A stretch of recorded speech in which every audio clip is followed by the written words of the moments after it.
On our last morning in Hakone, we enjoyed our final curated breakfast at Tensui Saryo, walked around the city, and bought way too many souvenirs. We took the tram on our way back from shopping, and an older lady and her adult daughter sat across from us and told us that we bought a lot of things. We chatted and laughed for a bit, and then myself and the older lady fell asleep. Some things never change. It was then time to pack up and head back to Tokyo for the final leg of our trip. But on our way out of Hakone, we stopped at the picturesque Odawara Castle. Originally built in the 15th century, this castle was highly sought after during the Sengoku period, which was characterized by civil war and social upheaval. In 1590, Toyotomi Hideyoshi attacked Odawara Castle to regain control from the Hojo clan, contributing to the reunification of Japan. Today, it is the closest castle keep to Tokyo and features a samurai museum as well as historic artifacts. Yeah. Outside, there was a chrysanthemum exhibit and some delicious vending machine ice cream.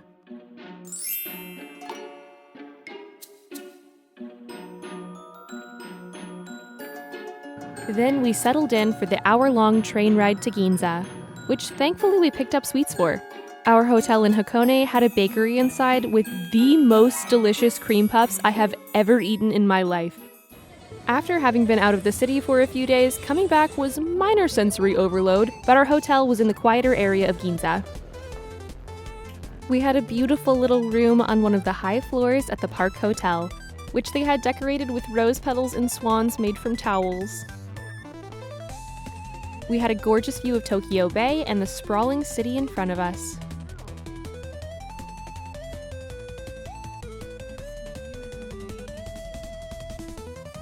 The Park Hotel describes itself as an art hotel, so there are a lot of cool pieces to see on the floors and in the lobby.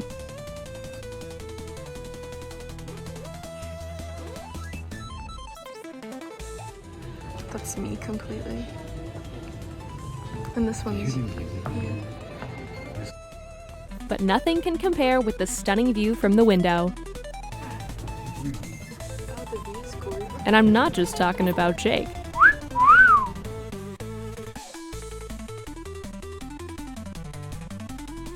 But there was much to do now that we were back in the capital. Yeah, this one feels like a Tower of Terror drop though.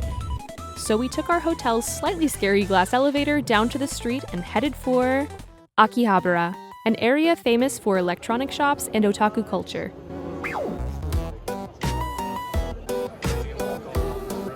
We've made it to Akihabara. Jake wants to go see a maid cafe. Oh, we talked about it since the beginning of the trip. Jake wants to go find himself a new maid girlfriend. See what happens.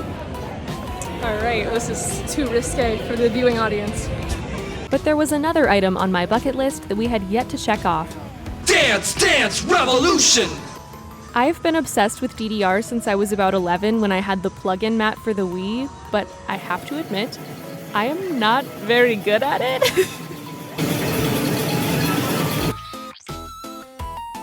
I can't lie, we both look like absolute dweebs doing this. As well as this other dancing game we tried. Hey, not bad! Truly, this is so bad.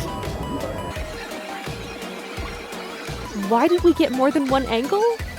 And then look at this guy in the background adding his own choreography on top of the steps!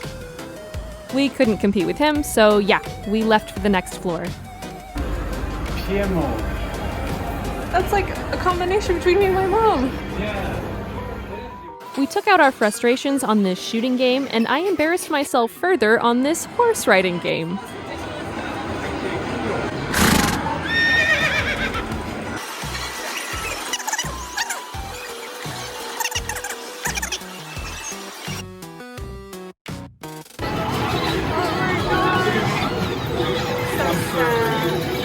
After a couple more machines, we decided it was time to leave these neon lights for the ones at Ootori Jinga Shrine in Asakusa,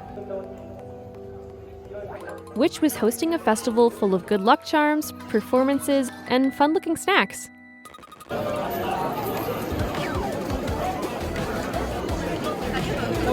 amazing. But it was super crowded, so we did a lap around the grounds before heading to Chofu, a city on the western side of Tokyo. Traveled all the way to Japan to go to Wyoming! This is Jackson Burger, a 2-story Jackson Hole, Wyoming themed burger joint. To be completely honest, I've never even been to the state of Wyoming. So why did we take a 30-minute train ride outside of the city just to eat here? It wasn't because they are home to the renowned Jackson Burger, even though it was really good, or that they have a booth made out of a ski lift, or even that they serve bright green cheese dip. It was because it's featured in Ayazawa's best-selling manga series Nana, of which I am a huge fan. A story about 2 girls, both named Nana, who meet by happenstance and their tumultuous love lives unfold therein. There are several scenes that take place at Jackson Hole, so I can only assume that Miss Yazawa is a fan. The restaurant features a lot of paraphernalia from the series, and I was so excited that most of my footage looks like this. Upon leaving, I was filled with fresh delusion that maybe, just maybe, we will ever get an ending to Nana. Please. Whew. Now that was a long day. So when we got back to Ginza, we briefly peeked at the illuminated cityscape, where we could see Tokyo Tower in the distance, before heading to bed. And before we knew it, it was morning, so we got free drinks from the lobby and explored Shiodome Media Tower, the building that the Park Hotel is located in. On display were history placards and vintage cameras. But we actually had to run, literally, to get to our first destination of the day, which was Shirohige's Cream Puffs. Owned by Studio Ghibli founder Hayao Miyazaki's sister-in-law, this bakery is officially recognized, which is why they are able to produce these cream puffs in Totoro's likeness. This spot is very popular amongst Ghibli enthusiasts, so you have to get there early to ensure to get a table and that they don't run out of cream puffs. Even though we got there pretty soon after it opened, we had to wait in line for about 45 minutes, but it was so worth it. They come in 3 distinct flavors: custard, chocolate, and strawberry, each with their own cute accessory.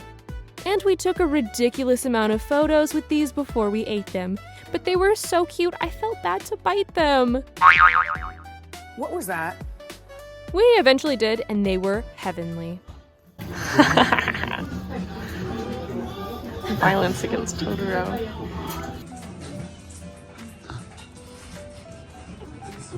Poor guy, you got his eyeball too.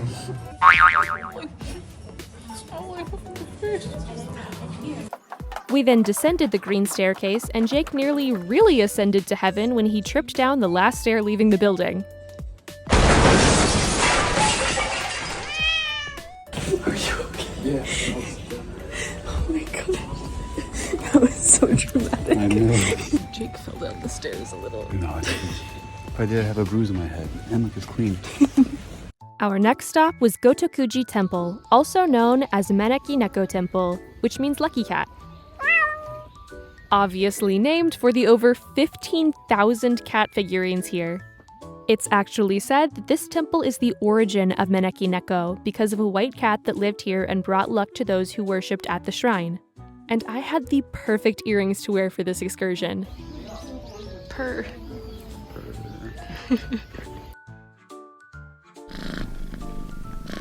Oh, and I of course also wore my Hello Kitty sweater.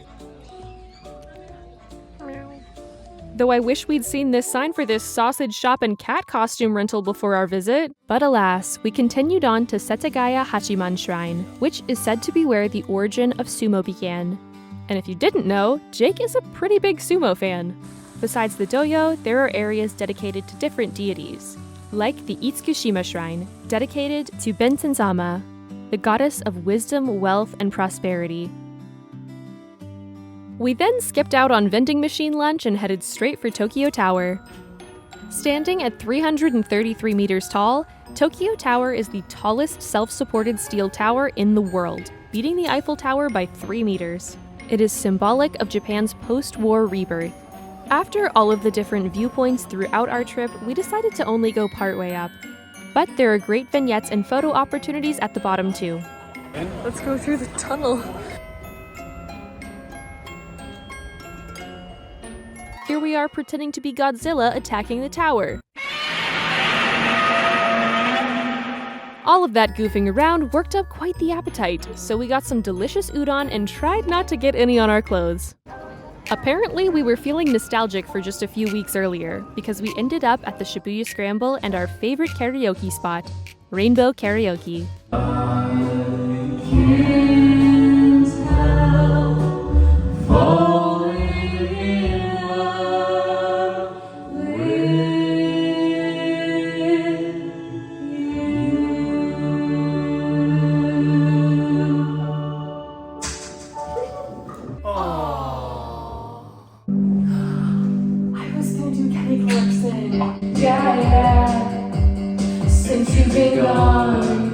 After pouring our feelings into the microphone, it was time to head back to our hotel. And went straight to sleep. Because oddly enough, Jake had a job interview at 4 in the morning. I'll update you on that next time. Good night. Good job, babe.